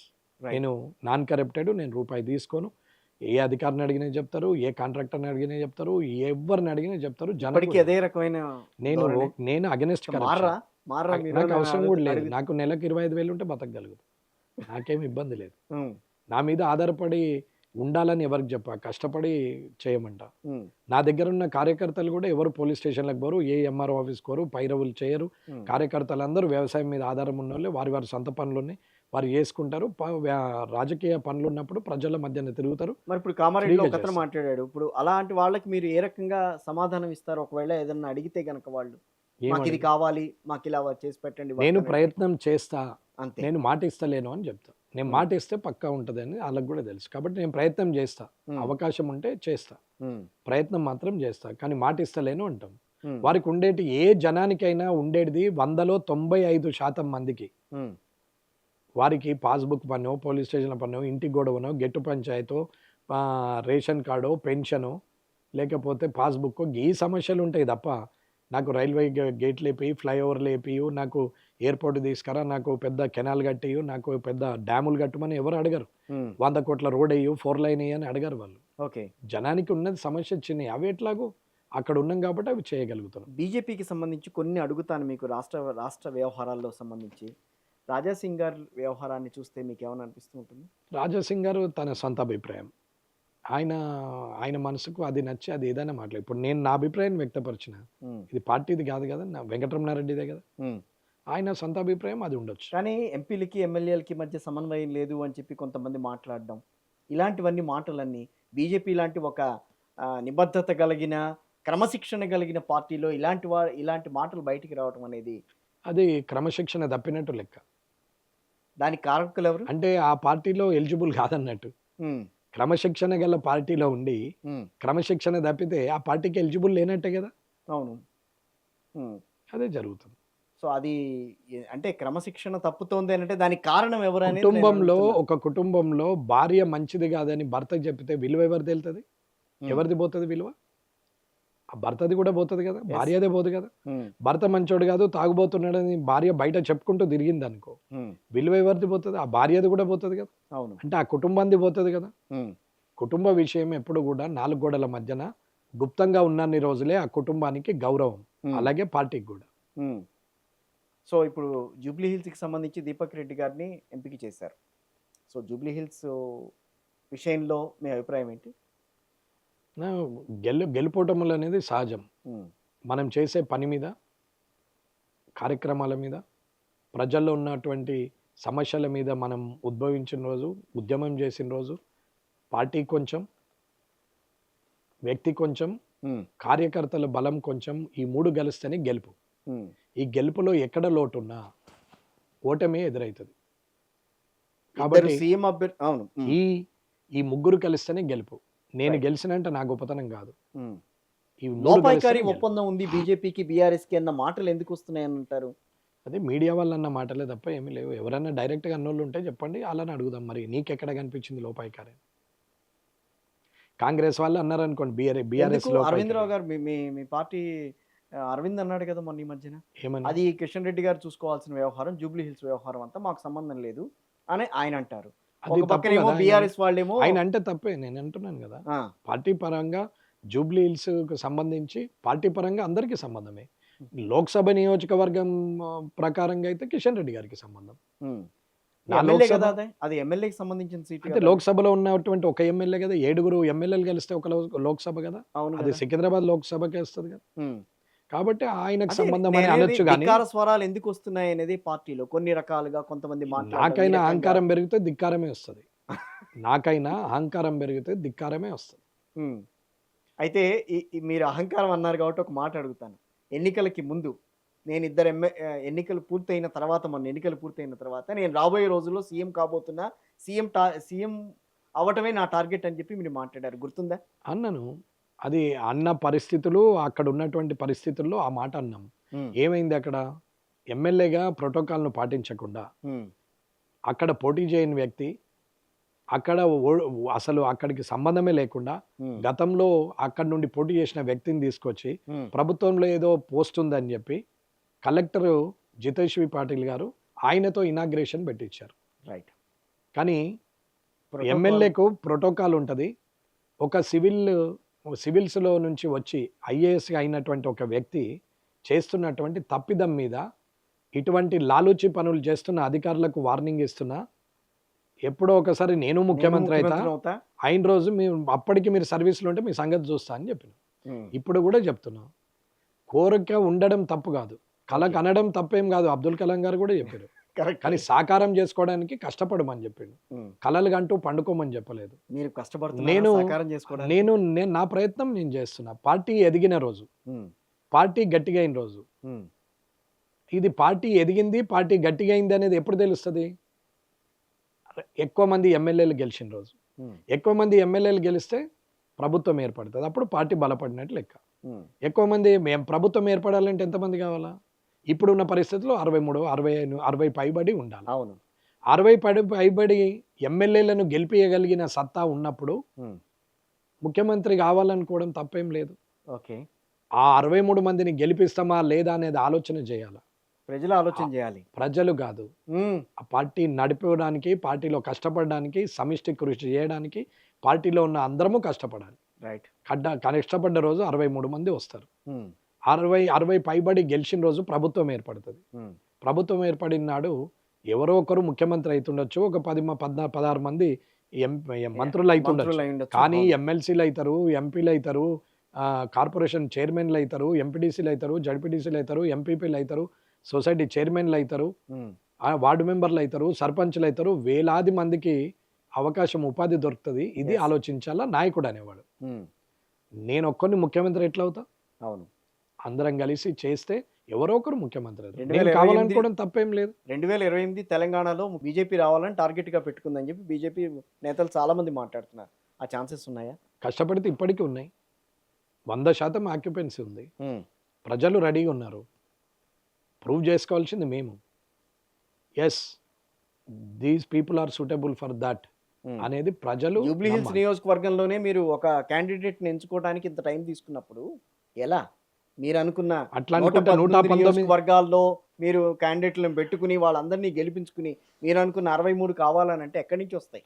119 మందిని 6 నెలల ముందు అనౌన్స్ చేసిండు కేసీఆర్ గారు. ఏమైంది? అవును. క్యాండిడేట్లే లేని సందర్భంలో నువ్వు పోటీ అయ్యి మేము ఉన్నామనుకుంటా మూలకున్న నెల తీసుకొచ్చి నిలబెడితే ఎమ్మెల్యేలు అయిపోయి ప్రభుత్వం ఏర్పడింది. మరి వీళ్ళనేమంటాం? ఇది కరెక్ట్ వర్డ్. ప్రజలు ఒక ఆలోచన చేసిన సమయంలో, సరైన వ్యక్తి కోసం ఎదురు చూస్తున్న సందర్భంలో ఈయననే సరైనోడు అని అనుకుంటే ఒక గెలుపు. రైట్. ఒకడు వేస్ట్, వీని కోటేయద్దు, ఓడి గెలిచినా సరే అనుకునే గెలుపు ఇంకొక గెలుపు. ఈ గెలుపులో ఏ గెలుపు ఎవరిదనేది వాళ్ళు గెలిచిన వాళ్ళే ఆలోచించుకోవాలి. తెలంగాణ కాంగ్రెస్ ప్రభుత్వం బాగా నడుస్తుందా? ప్రజలకు, మీడియాకు తెలియనంత ఇదిగా నాకు తెలుస్తుందని ఎలా అనుకుంటా? మాకన్నెక్క మూడో కన్ను ఉండేదే మీడియాది. అవును. మీకు తెలిసినంతగా నాకు తెలియదు. నేను అభిప్రాయం తెలుసుకోవడానికి నేను అడిగింది. బాగా నడుస్తున్నదా అంటే నేనైతే నడవట్లేదని చెప్తాను. సమర్థతతో నడపట్లేదు. ఒక 55 ఏళ్ళంటే రాజకీయంలో చిన్న వయసే. అవును. ఈ చిన్న వయసులో ఒక ముఖ్యమంత్రిగా అయినటువంటి వ్యక్తి ఇవాళ రెవెన్యూ పరంగా, ప్రజల పరంగా రాష్ట్ర అభివృద్ధిని తీసుకొని దృష్టిలో పెట్టుకొని అన్ని డిపార్ట్మెంట్లు సమన్వయం చేసుకుంటూ ప్రజలకు కావాల్సిన పనులు చేస్తూ రాష్ట్ర అభివృద్ధిని కాంక్షిస్తూ రాష్ట్ర రెవెన్యూను పెంచుతూ పోయినటువంటి వ్యక్తిగా ఆలోచిస్తలేరు అనేది నా అభిప్రాయం. కాంగ్రెస్కి ప్రత్యామ్నాయం బీఆర్ఎస్ తప్పించి బీజేపీ కాదని చెప్పి ఇప్పటికీ కొంతమంది మాట్లాడుతున్నారు. అది ప్రజల్లో కూడా ఆ రకమైన అభిప్రాయం కనిపిస్తోంది ఇప్పటికీ. వాళ్ళ అభిప్రాయం అది. అంతేనా? మీరుగా ప్రత్యామ్నాయంగా ఎందుకు ఎదగలేకపోతున్నారు అనేది నా క్వశ్చన్. మేము ప్రత్యామ్నాయంగా ఎదగలేమనేది మీరు అడుగుతున్నారు. ఎదిగామని మా వాళ్ళు చెప్తున్నారు, మేము కూడా చెప్తున్నాం. 8 మందితో ప్రత్యామ్నాయం అని ఎట్టా అని అనుకుంటారు? 880 కాదనేది 200 అయినప్పుడు 200 అయినప్పుడు 880 కాదా? 200 అయింది, 880 కాలేదా అంటే ఏది డిస్టెన్స్ ఎక్కువ ఉన్నది? రెండు వందలు తేడానా? వెంకటరమణారెడ్డి గారు ఇంత సూటిగా స్పష్టంగా మాట్లాడతారు కాబట్టి నేను ఇంకొక క్వశ్చన్ అడిగి నేను ముగిస్తాను. బీఆర్ఎస్ అనేది తెలంగాణలో పాతుకుపోయిన పార్టీ.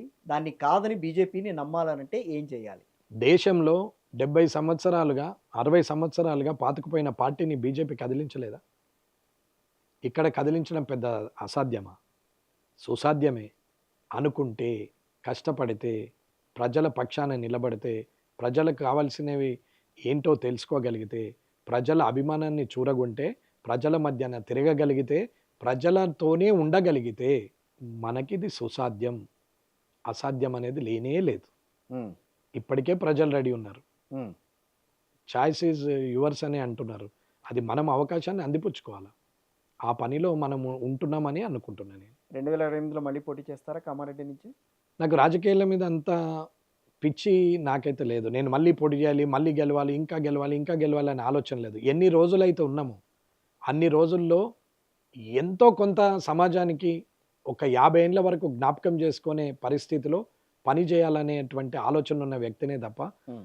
ఇంకా ఒకసారి గెలిస్తే చేస్తా, మళ్ళీ గెలిస్తే చేస్తా అనే ఆలోచన ఉన్న వ్యక్తిని కాదు. మీకు తక్కువ సమయంలో ఉమ్, ఎక్కువ సమాజానికి ఉపయోగపడాలనే ప్రయత్నంలోనే నేను ఇవన్నీ మాట్లాడుతున్నాను. రైట్. ఆర్ఎస్ఎస్తో మీకు కూడా సంబంధం ఉంది? ఉంటుంది కదండి. అదే పార్టీలో ఉన్నప్పుడు సంఘ్ వాళ్ళతో సంబంధాలు ఉంటాయి కదా. 100 ఏళ్ల చరిత్ర ఆర్ఎస్ఎస్. సంఘం అనేది బీజేపీకి సంబంధించింది కాదండి. ఇది అందరూ కూడా తప్పుగా అనుకుంటున్నారు. ఉమ్, సంఘంలో అన్ని పార్టీల వాళ్ళు ఉన్నారు. ఉమ్, సంఘ సభ్యుల్లో, సంఘ కార్యకర్తల్లో, సంఘ కార్యక్రమాల్లో పాల్గొని గురు పూజోత్సవంలో పాల్గొనే వాళ్ళు కూడా టీఆర్ఎస్ వాళ్ళు ఉన్నారు, కాంగ్రెస్ వాళ్ళు ఉన్నారు, నేను కాదనట్లేదు. కమ్యూనిస్టులు కూడా ఉన్నారు. ఉమ్. దానికి ఏమి దాని అది that is the different wing. మీరు చెప్తున్నారు బీజేపీతో ఉన్నా కాబట్టి ఎట్లాగో ఆర్ఎస్ఎస్తో ఉన్నట్టే అని అంటున్నారు కాబట్టి ఆర్ఎస్ఎస్తో సంబంధం ఉందా అని మీరంటే, ఓకే బీజేపీలో ఉన్నా కాబట్టి ఆర్ఎస్ఎస్తో సంబంధం ఉందనే అంటారు. నేను లేదన్నా, ఓకే. ఉన్నట్టే కదా అని అంటున్నా. 100 ఏళ్ల కానీ ఉమ్, ఆర్ఎస్ఎస్ అనేది బీజేపీకి సంబంధం లేదు. సంఘం అనేది ఉమ్, అందులో వివిధ క్షేత్రాలు ఉన్నాయి, చాలా క్షేత్రాలు ఉన్నాయి. అందులో విశ్వ హిందూ పరిషత్ ఉంటుంది, ఇది దేవిక స్వదేశీ సమితి జాగరణ ఉంటుంది, మంచ్ స్వదేశ ఉంది. జాగరణ మంచ్ ఉంటుంది, ఉమ్, ఏకలవ్య ఫౌండేషన్స్, ఇట్లా చాలా అందులో ఒక నంబర్ ఆఫ్ వింగ్స్ ఉన్నాయి. అవును.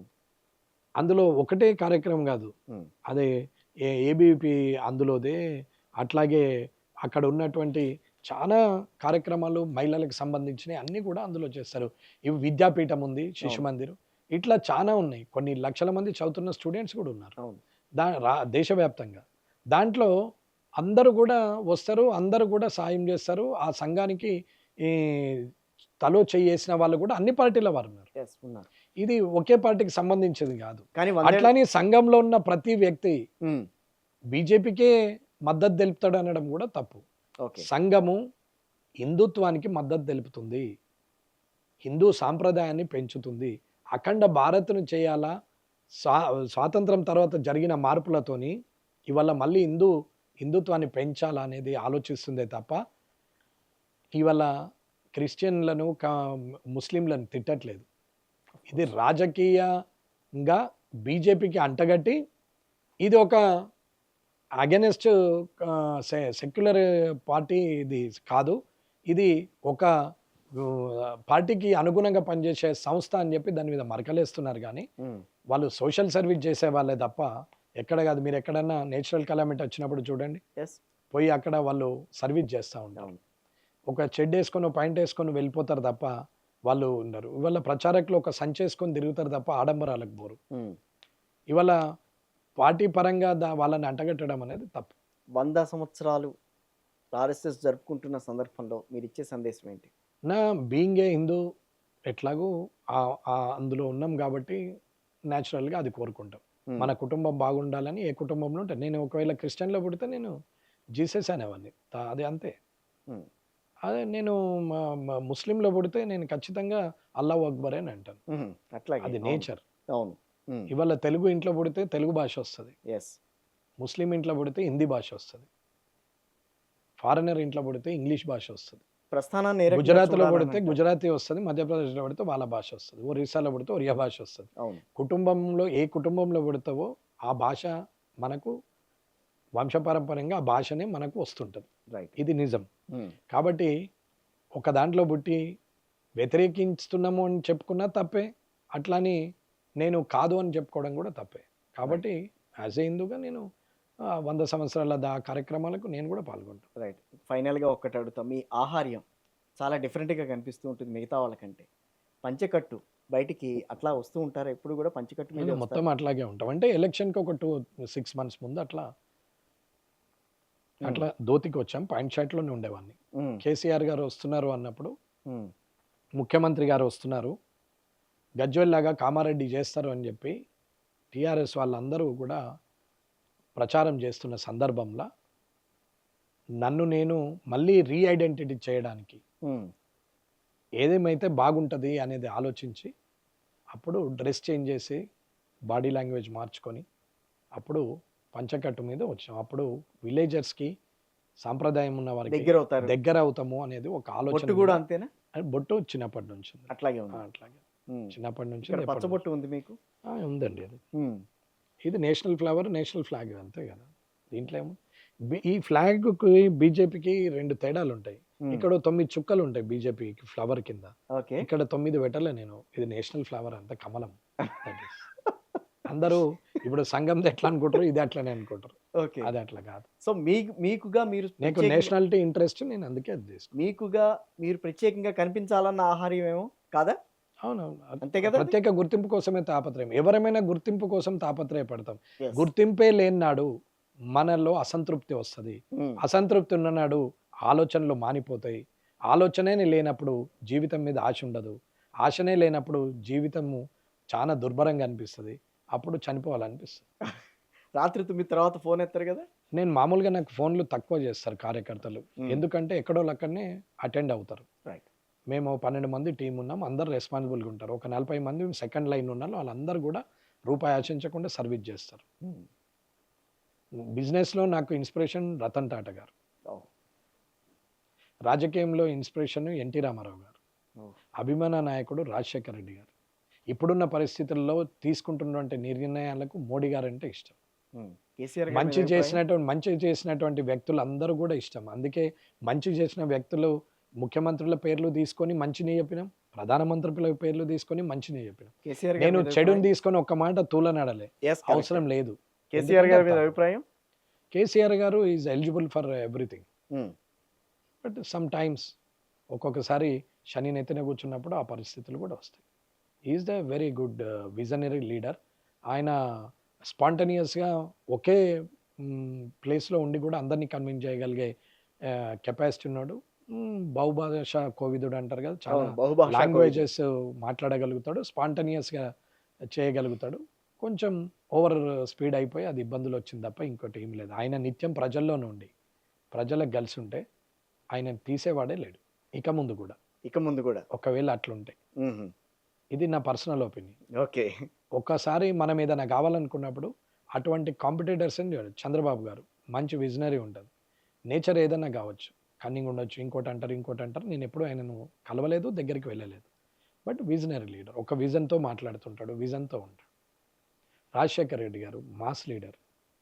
ప్రజలకు ఏం కావాలని ఆలోచించినటువంటి వ్యక్తి. ఎట్ ద సేమ్ టైం కార్యకర్తలకు కూడా ఏం కావాలని ఆలోచించిన వ్యక్తి. ఎట్ ద సేమ్ టైం ఫాలోవర్స్కి కూడా ఏం కావాలని ఆలోచించినటువంటి వ్యక్తి. రైట్. సో ఇన్ని ఆలోచనలు చేసినప్పుడు కొన్ని నష్టాలు కూడా జరుగుతాయి. ఆ నష్టమే ఆయనకు జరిగింది. కామారెడ్డిలో ఇప్పుడు వెంకటరమణారెడ్డి గారు అని ఏ రకంగా గుర్తించాలని అంటారు? చెడ్డోడైతే కాదురాబాయ్ అంటే చాలు. మంచోడని మెచ్చుకోమని నేను ఆయన కోరుకోవట్లేదు. నేను ఆ ప్రయత్నం కూడా చేయట్లేదు. మీకు ఏ పేరు రావాలని చెడ్డోడైతే కోరుకుంటున్నారు? కాదు, లంగ కాదనుకుంటే సరిపోయింది. అంతకన్నా ఏం పెద్ద కోరికలు ఏం లేవు. Right sir. Thank you very much for coming to సత్యాగ్రహి. Me time చక్కగా మాతో స్పెండ్ చేసినందుకు. పేరే సత్యాగ్రహం ఉంది కాబట్టి అన్ని విషయాలు డైరెక్ట్గా చెప్పాము పేర్లు తీసుకొని. కాబట్టి మరొకసారి మా అక్కకి, అన్నకి అందరికి కూడా ఏమంటున్నామంటే మీ పేర్లు నేను పర్టికులర్ మీరని తీసుకోలేదు. రైట్. విషయాన్ని ప్రజలకు అందుబాటులోకి రావాలని. దీనివల్ల మీకు నష్టం కూడా ఏమి ఉండదు. Hmm. ఆర్థికంగా అయినా, సామాజికంగా అయినా. ఎస్. అంతే కాబట్టి కదా. మీరు అన్ని విధాలుగా ఈ సొసైటీలో ఒక మంచి ఉన్నత స్థాయిలో ఉన్నారు కాబట్టి మీ పేర్లు వచ్చింది తప్ప ఏం లేదు. పేర్లు తీసుకోకుండా ఒకరున్నారు అని చెప్తే అది ఎవరికి వారే అన్వయించుకున్నాడు, ఎక్కువ నష్టం జరుగుతుంది. కనీసం ఒక 2 పేర్లు తీసుకొని మాట్లాడగలిగితే అది ఆ ఇద్దరి మట్టుకే ఆగుతుంది అనే ఉద్దేశం మీద చెప్పినాను. దయచేసి ఒకవేళ మీ గురించి నేను తప్పుగా మాట్లాడితే క్షమించాలని కూడా కోరుకుంటాను. Right sir. Thank you very much అండి.